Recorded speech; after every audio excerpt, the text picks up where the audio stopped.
Hi, and welcome to the Happiness Coach podcast. My name is Lori Brant, and I am the Happiness Coach. I believe our natural state is peace and calm, and the only thing keeping us from living life from that centered space are our limiting beliefs. It's my understanding that thoughts like, I'm not worthy, I'm not safe, or I'm not enough can be eliminated. Once revealed and questioned, they begin to lose their hold so that our natural state of greatness can rise up and into our present day experience.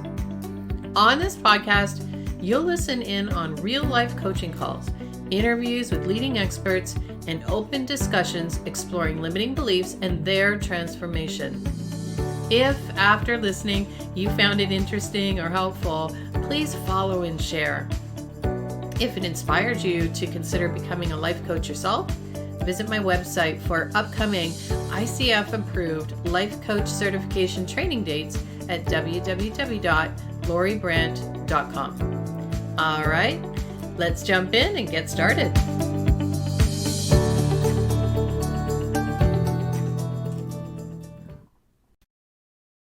Well, it only took 14 years, but I think I owe my ex an apology. And this is why.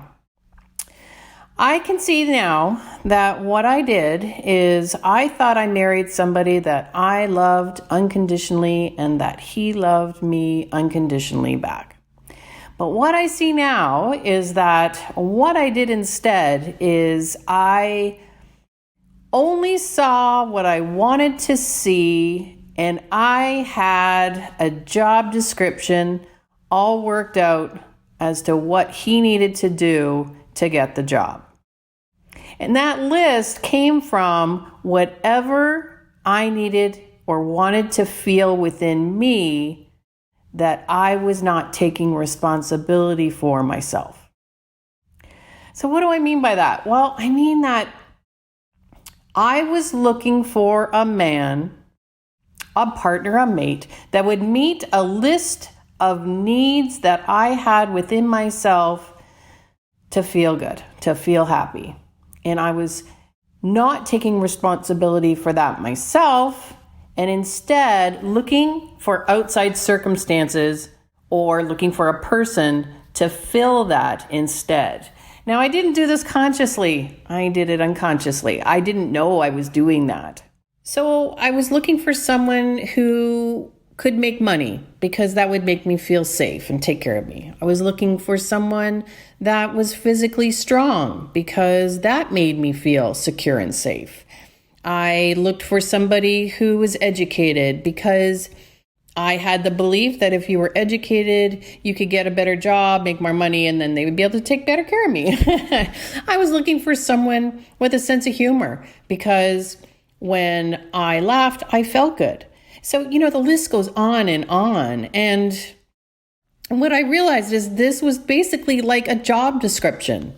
He was showing up, and what I was seeing in him was a projection of what I needed.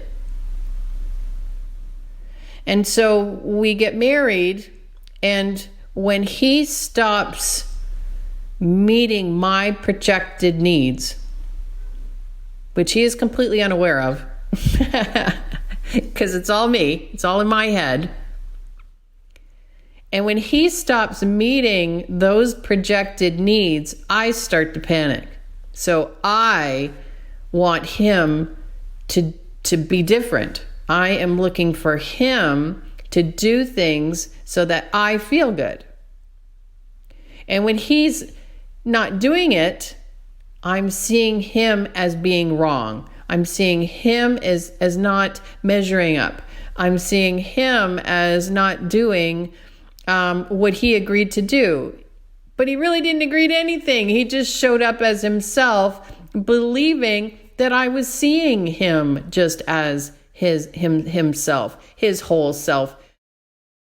But what I was really doing is I was showing up and only seeing my version of him through the filters of what I believe I needed.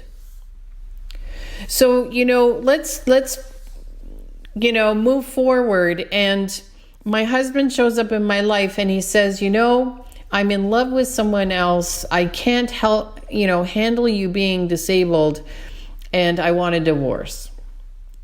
Okay. Now, our first instinct is to say, wow, what a horrible person. Okay. But let's just take another look at what he did in that maybe one or two sentences. He says, you know what? I can't handle you being disabled. So he's showing up and he's sharing his truth, and he's showing up as himself in that moment. And he's telling me what he wants. He's saying, I don't want to be with someone who's disabled. Now, if I'm able to hear that clearly and without interpretation or without filtering it of what that means for me, if I'm just able to hear what he's saying what he wants. And if I really truly loved him, I would want him to have what he wants, because that feels loving. But instead, what I did is I said, maybe not in these words, but I don't care what you want. I want you to show up and behave and act and do what I want you to do so that I'm happy. And so regardless of what you feel about me being disabled, you need to show up and love me anyway. Who's the crazy one there? Is it him who shows up and says, this is what I want and I'm going to go after it? Or is it me saying, you need to do what I want. It doesn't matter what you want. That's insanity. And so let's look at it again. So this man who I say I love shows up and says, you know what? I don't want to be married to you anymore. And if I'm able to open myself up and just hear that, this man that I love says, I don't want to be married to you anymore. And if I really truly loved him, I would want him to have what he wants. But instead, what I did is I said, or maybe not said, but reacted to that as, you can't want anything other than what I want. I want you to be married to me regardless of what you want. It does not matter what you want, because what's important is what makes me happy. And what I think makes me happy right now is for us to stay married. So that's what you need to do. That does not feel loving. And then ultimately, he says, I'm in love with another woman. So if I loved him, would I not want what he wants for himself? If I truly love him without expectation, unconditionally, would I not want him to love who he loves? That feels loving. But what did I do? I said, I don't care that you love someone else, because you told me you love me, so you need to keep loving me. You need to keep loving me regardless if you love someone else. You need to stop that, and you need to step up and love me. And it does not matter what you want. So here we are, we're in these relationships where we believe that we're loving someone, but are we really? Are we loving them, or are we loving the version of who we believe them to be?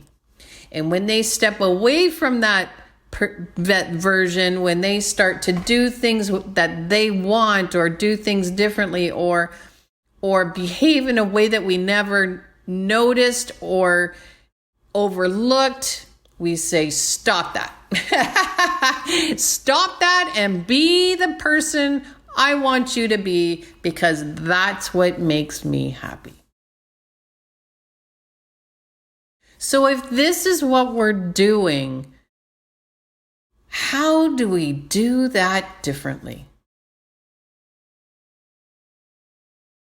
How do we look at our lives and love unconditionally?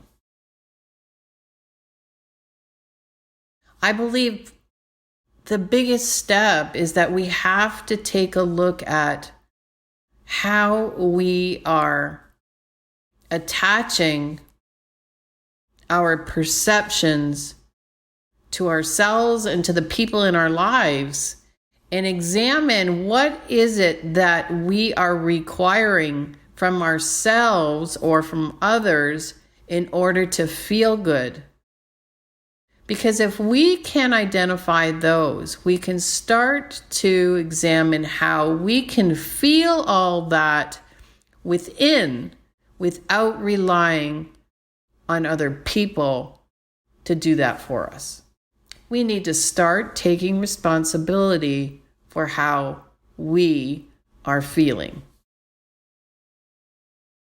We need to take responsibility for the thoughts that we're projecting and the expectations that we're placing on the world. And instead, draw that emphasis inward. You've been listening to Lori Brant, the Happiness Coach. If you enjoyed the program, please go to iTunes and follow, rate, or leave a comment. If you're interested in one-on-one coaching, life coach certification, go to my website, loribrant.com, or perhaps even attending our Unleash Your Greatness conference so greatness can reflect back in beautiful Ridgeway, Ontario at the Buffalo Canoe Club on the shores of Lake Erie. You can learn more at www.unleashmygreatness.com.